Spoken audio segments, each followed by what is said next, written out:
한 주 평안하셨습니까? 이제 12월 둘째 주입니다. 사실 둘째 주라고 하더라도 이것은 주일 기준으로 가지 사실 12월의 거의 절반이 지나갔습니다. 올해도 얼마 남지 않은 이제 연말이라 다들 바쁜 일정을 보낼 것이라 생각합니다. 하지만 그런 중에도 주님을 생각하며 주님을 기다리는 마음을 잃어서는 안 될 것입니다. 우리의 소망은 오직 우리 주 예수 그리스도께서 오시는 것이며 그 나라가 이루어질 그날에 주님과 함께 영원히 살아가는 것입니다.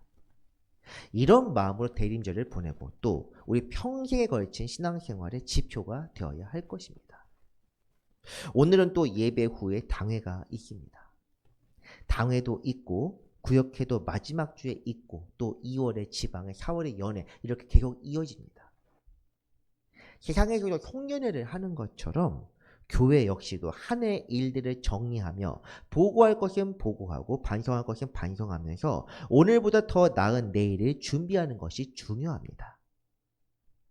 물론 당회가 세상의 송년회처럼 모여서 먹고 마시며 즐기는 것은 아니지만 취지 자체는 딱딱한 회의라기보다 한 해를 결산하고 다음 해를 준비하고자 하는 그 목적임을 생각해야 합니다.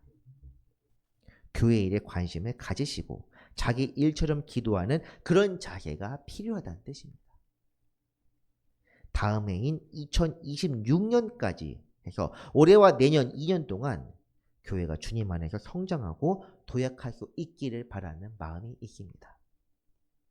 양적 성장이나 재정의 풍성함이 아닌 위로는 주님을 바라보고 옆으로는 서로 사랑하며 아래로는 더 낮은 데로 향하는 그런 교회와 성도님들이 되었으면 합니다.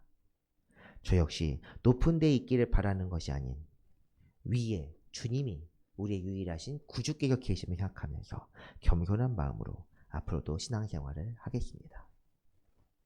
오늘은 당회로 인하여 이렇게 설교 시작을 하게 되었습니다. 우리는 대림절 기간 구주강림 찬송 4개의 가사를 묵상하고 그 뜻을 생각하면서 대림절의 의미를 되새기고 있습니다. 오늘 세 번째 시간으로 찬송 104장입니다. 이 대림절 기간 주일 예배 시작 전 나오는 묵상 음악이기도 한 찬송 104장 곧 오소서 임마누엘입니다. 104장 찬송은 다른 찬송들과 달리 후렴이 있는 찬송이지만 각 절마다 후렴을 함께 읽겠습니다. 1절, 2절, 3절 읽을 때 같이 읽어주시길 바랍니다. 1절부터 보겠습니다. 곧 오소서 임마누엘, 오 구하소서 이스라엘, 그 포로 생활 고달파 메시아 기다립니다. 기뻐하라 이스라엘, 곧 오시리 오 임마누엘. 이게 찬송 부를 때 예전 통일찬송가도 있고 또 지금 해찬송가도 있지만 부를 때는 후렴 부분에서 곧 오시리라 임마누엘 하는 게 조금 더 자연스럽는데 이 읽을 때 가사를 직접 읽을 땐 고 오시리 오 임마누엘 이것도 나쁘지 않다고 생각합니다. 물론 곡조부터 찬송을 이렇게 바꾸는 게 좋은지는 모르겠습니다만 어쨌든 그렇다는 것을 말씀드립니다. 곧 오소서 임마누엘. 임마누엘이란 하나님께서 함께 계신다는 뜻입니다. 그러므로 지금 우리에게 찾아오셔서 역사하시기를 호소하는 말이 바로 이 1절입니다. 둘째 줄을 보면 포로 생활에 대한 이야기가 나옵니다. 포로 생활이 고달프다. 포로 생활이란 우리 3주 전 결산 예배 드릴 때 혹시 생각나십니까? 그때 우리가 읽었던 본문이 시편 126편이었습니다. 그 이야기 또한 바벨론에 사로잡혀 고향을 등지고 고통받는 이들이 되돌아오게 되었을 때 기뻐하는 마음을 노래한 시입니다. 그러나 그 말씀 어쨌든 우리가 읽었던 말씀이고 오늘은 임마누엘 그 자체에 대한 말씀을 함께 보도록 하겠습니다. 오늘 본문 이사야 8장 6절 말씀부터 한번 보겠습니다. 이 백성이 천천히 흐르는 실로와 물을 버리고 르신과 르말리아의 아들을 기뻐하느니라. 실로와 물, 실로암하고는 다릅니다. 이것은 예루살렘 성에 흐르는 작은 개천입니다. 물살도 거의 없고 폭도 좁은 시냇물에 가까운 그런 물이지만 그래도 한 번도 마르지 않고 성내 사람들에게 식수를 제공했다는 그런 기록이 있습니다. 귀중한 물입니다. 그런데 이스라엘과 유다는 이런 잔잔한 시내 대신 강포하고 힘으로 다스리는 이들을 따르고자 했습니다. 르시는 아람의 왕입니다. 르말리의 아들은 당시의 이스라엘 왕 베가를 가리킵니다. 이 두 나라가 유다를 침공했을 때 그들은 두려워하면서 말했습니다. 우리도 저런 힘이 있었으면 좋겠다. 기뻐한다는 것은 그런 뜻입니다. 적들이 오는 걸 보면 왜 기뻐하겠습니까? 기뻐한다기보다는 그런 것을 부러워했다고 보는 것이 맞습니다. 그래서 주님은 더 큰 정말 광대한 힘, 아시리아, 아수르 제국을 예비하여 북이스라엘을 멸망시키고 아람도 멸망시키고 그걸 끝나지 않고 그 힘으로 남유다까지 쳐들어오게 하셨습니다. 실로와 개천, 이것은 하나님의 은혜를 비유로 나타내는 것입니다. 파도도 물결도 없는 시냇물처럼 주님의 은혜는 잔잔하고 눈에 띄지 않습니다. 정확히 말하자면 너무나 큰 것들을 주시지만 우리가 평소에 그냥 가지고 있는 상식적인 것이기 때문에 그것을 은혜로 느끼지 않습니다. 잔잔한 제울처럼 주님의 음성도 잘 들리지 않을 때가 많습니다. 하지만 주님은 항상 우리와 함께 하십니다. 생수를 주셔서 살게 하시며 기상 속에서 살아갈 힘과 능력을 주십니다. 주님의 은혜는 평소에 깨닫기 어렵지만 그 은혜가 사라지게 되었을 때 비로소 얼마나 큰 것이었던가 이렇게 알게 되는 것입니다. 오늘 본문에서 잔잔한 시냇물을 감시하지 않는 자들에게는 흉흉하고 거대한 아시리아의 파도가 찾아오게 될 것입니다. 7절과 8절 말씀 한번 보겠습니다. 그러므로 주 내가 흉흉하고 창이란 큰 하수 곧 아수르 왕과 그의 모든 위력으로 그들을 뒤덮을 것이라. 그 모든 골짜기 차고 모든 언덕에 넘쳐 흘러 유다에 들어와서 가득하여 목에까지 미치리라. 우리는 사실 홍수가 그렇게 많이 나는 나라는 아닙니다. 하지만 큰 비가 내리게 될 때 가끔씩 간혹 이렇게 나타나긴 하는데 큰 물결, 옆 나라 같은 경우는 태풍이나 지진이 날 때마다 쓰나미 주의보가 나타납니다. 그 영상을 한번 보면 어떤 느낌이냐면 그냥 물이 어느 순간 천천히 들어 어느 순간 확 들어오는데 모든 것들이 그냥 다 쓸려 나갑니다. 그 거대한 물 앞에서 견뎌낼 수 있는 사람은 없습니다. 그 끔찍한 아시리아, 쓰나미와 같은 그런 거대한 아시리아의 파도에 아람과 이스라엘 두 왕국이 삼켜졌고 유다까지 들어와서 그 강포함을 드러내고 있습니다. 이렇게 된 이유는 그들의 생수의 근원이자 하나님을 의지하지 않고 세상의 힘과 능력, 지혜를 의지했기 때문입니다. 실제로 아하스 왕 당시에 유다는 아람과 이스라엘 연합군에 대항하여 아시리아 왕에게 원군을 요청했습니다. 그래서 그 아시리아가 두 나라를 멸망시켰지만 유다에 들어와서 온갖 폐악질을 부리면서 유다 또한 계속해서 속국으로 삼고자 했습니다. 지금 역사적으로 그런 관련된 이야기입니다. 하지만 이것은 당시 그냥 옛날 역사의 기록뿐만이 아니라 오늘날도 마찬가지입니다. 주님을 의지하지 않고 세상의 지혜와 지식과 기술을 의지하기에 주님의 공의는 떨어지고 강포함만이 남게 된 것이 바로 오늘날의 세상입니다. 주님 없는 세상, 주님을 원하지 않는 세상의 결말은 이처럼 참혹한 어둠뿐입니다. 그렇지만 고난 중에도 주님을 생각하며 주님께 부르짖는 사람들이 있습니다. 바로 주님의 은혜를 떠올리는 사람들입니다. 물론 이거 어찌 보면 변덕일 수도 있습니다. 내가 괜찮을 때는 세상을 의지하다가 힘이 떨어지고 위험에 처했을 때만 일어나서 우리를 구원하셔서 주님께 부르는 것. 좋은 태도는 아니지만 그래도 이렇게 주님을 찾을 수 있다면 그래도 복됩니다. 계시록 말씀을 보면 죄에 빠진 사람들이 고통을 당할 때 오히려 회개하지 아니하고 하나님께 원망과 독설을 쏘아낸다는 그런 말이 있습니다.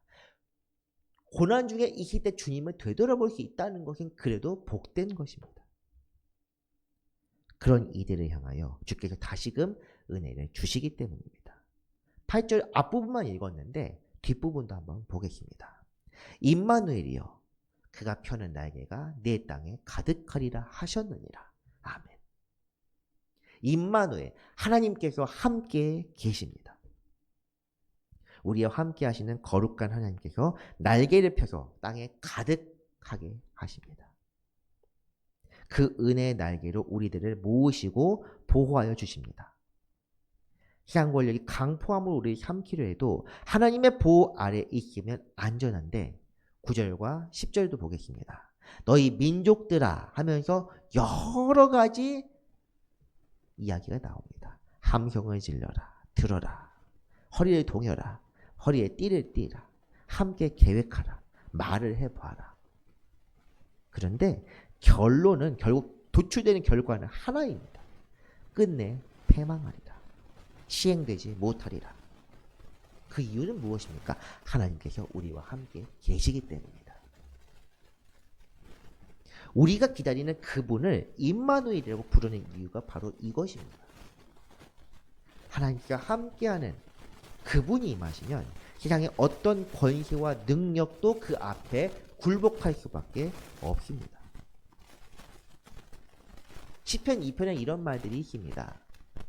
이 세상 권력들이 하나님께 분노하여 주를 거슬러서 연합하고 대적한다. 하지만 그들의 계획은 실현되지 못하고 결국 패망하게 될 것입니다. 세상은 악하여 그들의 마음대로 행하여 악으로 더욱 나아가지만 하나님께서는 그들의 생각을 비웃으시고 거룩한 뜻을 계획하셨습니다.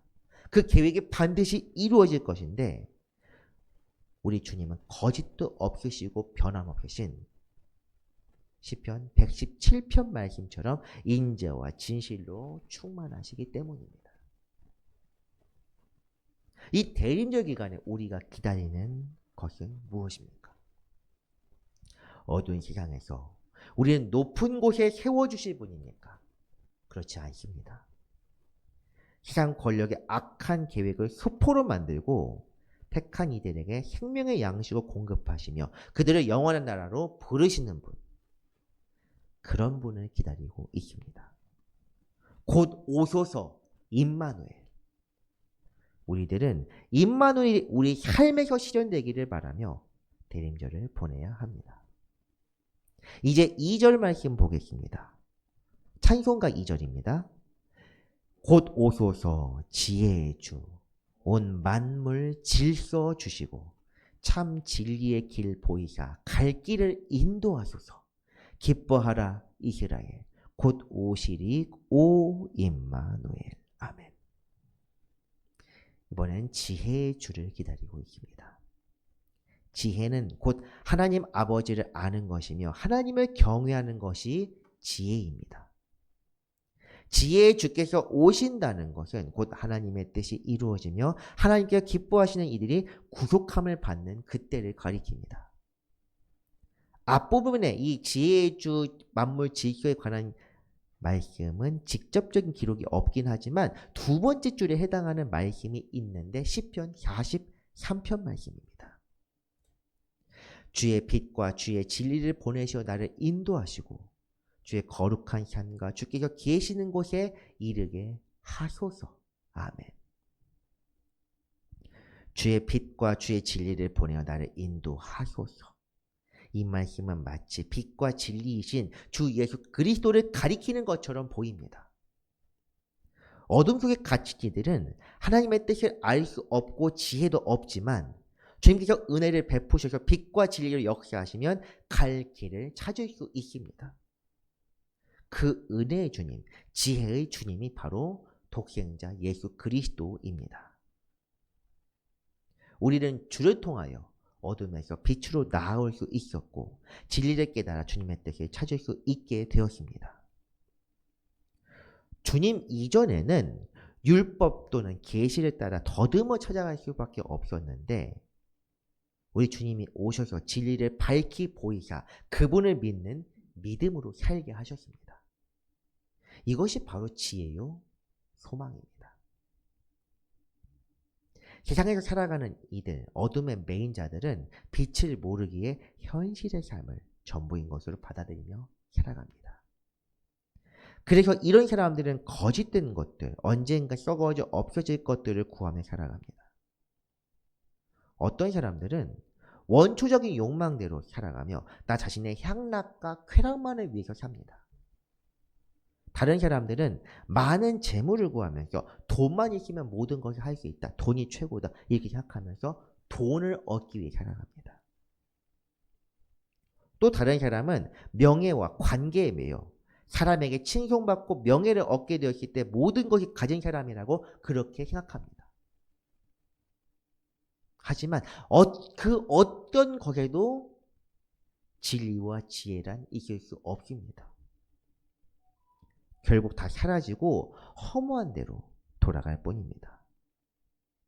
하나님이 그 안에 계시지 않기 때문입니다. 이 시편 43편 말씀은 고라자손의 시로 잘 알려져 있습니다. 직접적으로 43편 앞부분에 고라자손의 시라고 기록된 것은 아닙니다. 그렇지만 시편 42편 고라자손의 시와 유사한 구조이고 무엇보다 마지막 절, 여기 43편 5절과 42편 5절 11절이 거의 같은 말씀으로 기록되어 있기에 42편의 부록 정도로 알려진 말씀이 바로 이 본문 시편 43편입니다. 개인적인 또는 민족적인 고통을 겪는 이들이 거룩하신 아버지께 호소하며 위로를 구하는 것이 바로 이것인데 시편 43편 앞부분 말씀도 한번 보겠습니다.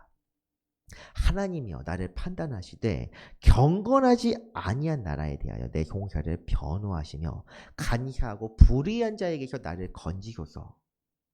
주는 나의 힘이 되신 하나님이시거늘 어찌 나를 버리셨나이까. 내가 어찌 원수의 억압으로 말미암아 슬프게 다니나이까. 경건하지 않는 나라와 간사하고 불의한 자 1절 참 비슷한 상황입니다.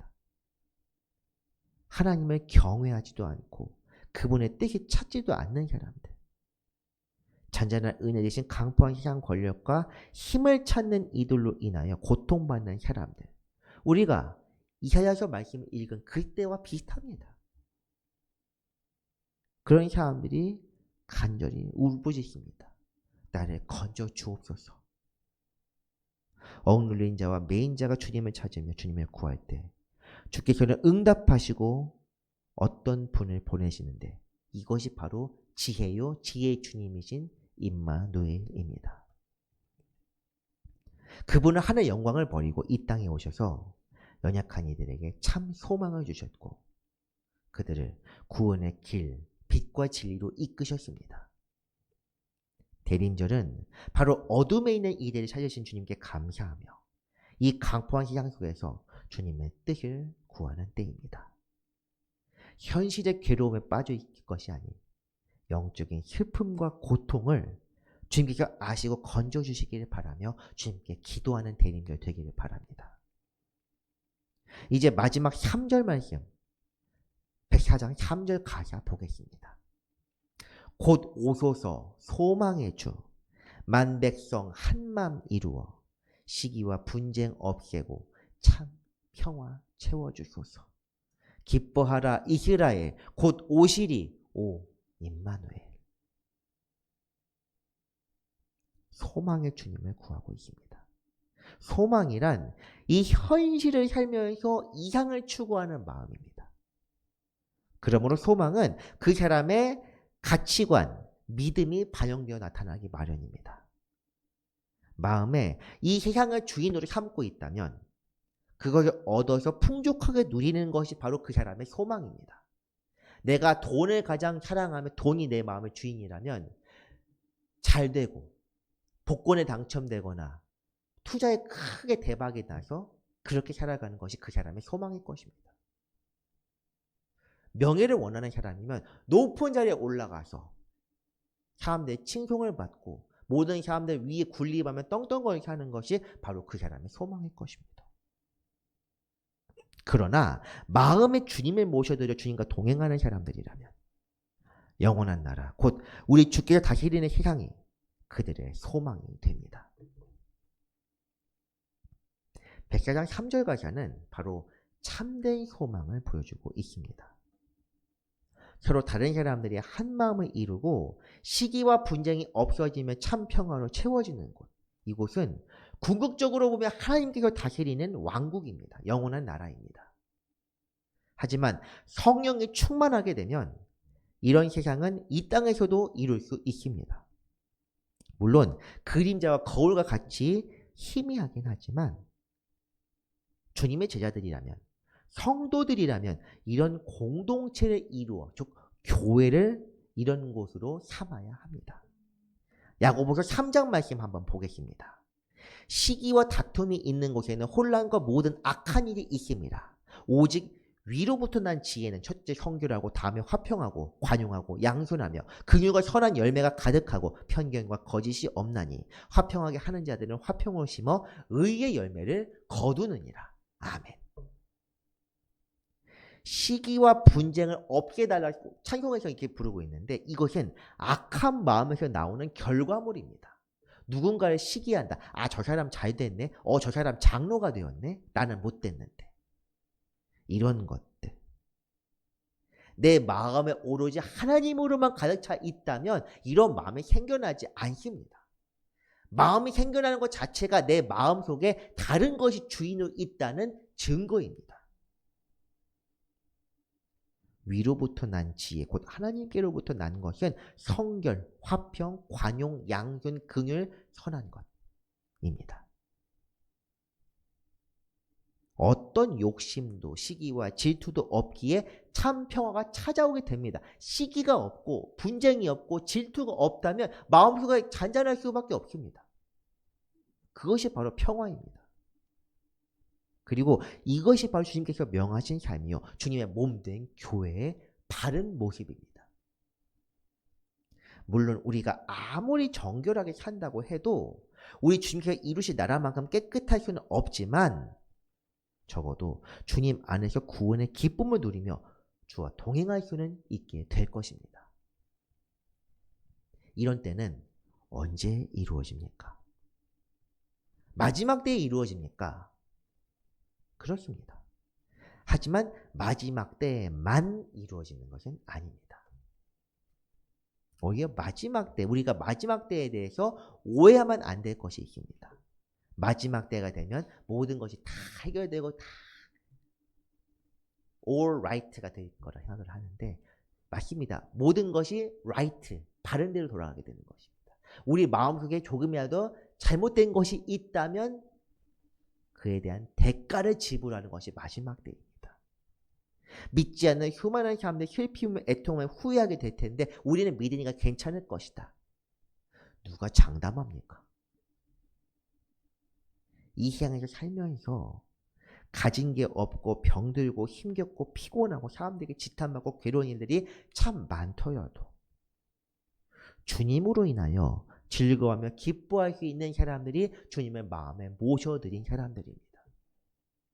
무화과 나무 잎사귀가 마르고 포도 열매가 없으며 감람나무 열매가 그치고 식물이 없고 양과 소가 없을지라도 이것은 주님이 오시기 전의 노래입니다. 믿는 자들은 주님이 오시기 이전부터도 이미 하나님의 마음을 중심으로 소망으로 품고 살았습니다. 내세 영생에 대한 소망도 없을 때입니다. 이건 심지어. 그런데 복음도 들었고 영생에 대한 소망도 가져야 할 우리가 세상에서 악한 것들에 귀를 기울이며 살아간다면 심판을 두려워해야 할 것입니다. 믿는 사람들, 소망을 품은 사람들은 오직 하나님과 그 아들 예수 그리스도 인하여 기뻐합니다. 이것이 바로 성도의 삶입니다. 임마누엘 주님을 기다린다고 할 거라면 그렇게 소망을 품고 살아가야 합니다. 이 놀라운 비밀이 어떻게 이루어집니까? 사람의 힘으로 이루는 것이 아닙니다. 성령 안에서 이루어집니다. 현실을 즐기며 세상 것으로 만족하는 이들에게는 소망이 없습니다. 세상 재물과 명예, 물질이 그들의 소망이기에 하나님의 뜻이 이루어진 그때 그들은 영원한 나라 밖으로 쫓겨나 슬피 울며 이를 갈게 될 것입니다.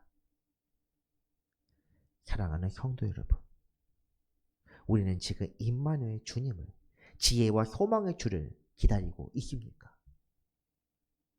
곧 오소서, 속히 오소서 이렇게 주님께 외치며 간구하고 있습니까?